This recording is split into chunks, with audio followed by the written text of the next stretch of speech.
Okay, so far we've been talking about collisions and explosions that are occurring in one dimension. So that meant that we had one object here and another object here, and they would come together and then bounce off of each other in one dimension.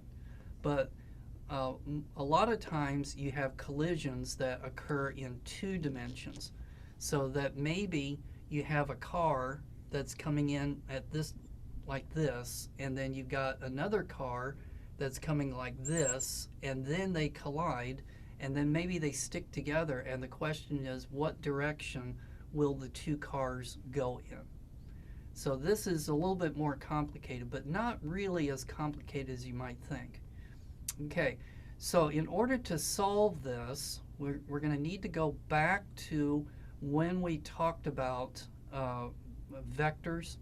And we said that if you had an arrow like that went in this direction, and then you had another arrow, and let's say that it is going in this direction, we could put the two arrows together geometrically.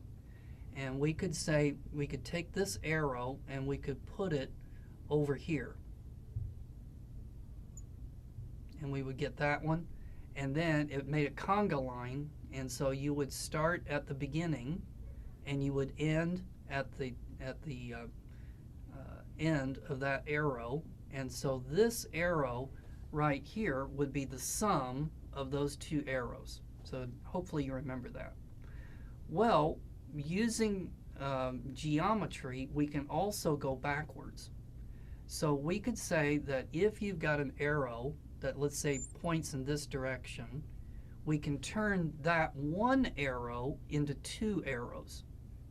So in the same way we could take two arrows and turn it into one, we can go backwards and we can turn one arrow into an arrow that goes horizontally, and then another arrow that is going vertically. So we say that we're finding the components of this arrow.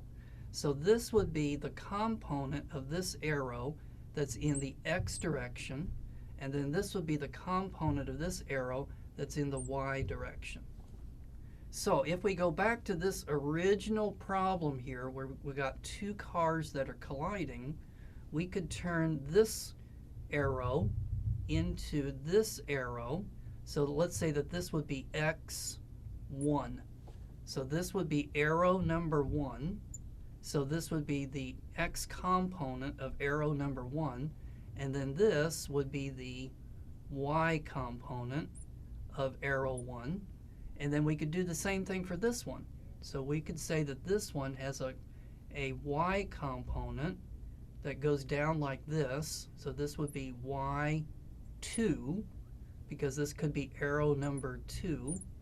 And then we would also have an arrow that goes in this direction, and so that would be x2.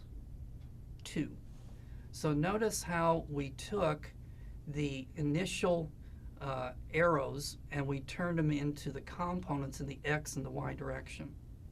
Well, you should know how to solve problems in the x direction. So we would say the momentum for particle number 1 in the x direction, and then we're going to add it to the momentum of particle number 2 in the x direction.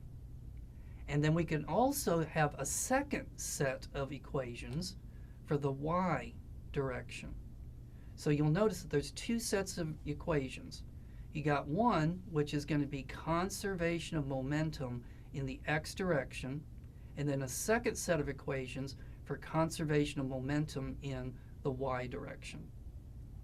And do you remember that if you had two equations, you could solve it for two unknowns? And so it's a lot of algebra, but it can be done, so that you can solve two-dimensional collisions by solving two sets of equations at the same time. Now notice that it says in big friendly letters there, you will not do this on the exam. So if you're one of my students, don't worry about this, but I did want to point out that it can be done. All right, let's take a break, and when we come back, we're going to shift gears and we're going to talk about what happens to momentum if there is an outside force acting on it.